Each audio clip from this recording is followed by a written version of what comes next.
Okay, Amy, so here we are in the meadow. Now just a bit of history on this really quickly. The previous owners were growing hops in this area. And so the hops obviously are growing in rows usually, They were growing in rows. Yep. Yeah, absolutely. Yeah, and now it's a beautiful meadow. It is. Yeah, I see lots of different plants. We've got So lupin. we've obviously got a lot of lupin. And a lot of bees. A lot of bees. Got some yarrow. Yeah, that's good for those predatory wasps that come in.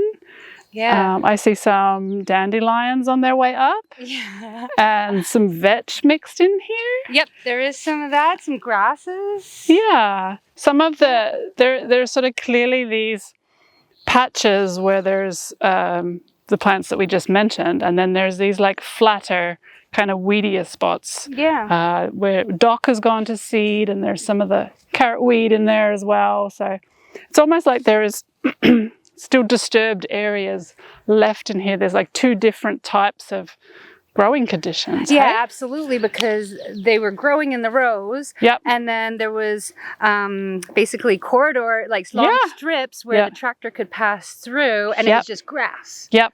So and then disturbance where the hops were planted, and and then of course the plants have spent a lot of time going to seed and spreading themselves in the meantime. Indeed. So when we're thinking about sampling an area like this, it can be a little bit daunting, but really we're just looking at what is the difference between those two kind of clearly defined areas where we've got the herb layer doing really, really well here.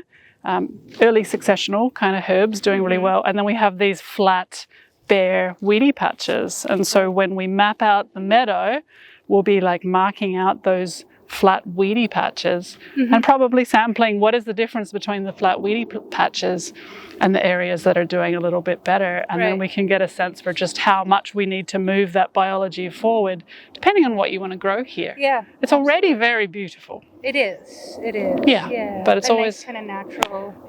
Setting. Yeah. And the bees are going nuts. Lucky bees. Lucky those 15,000 bees that just arrived. They have some food. They've got food.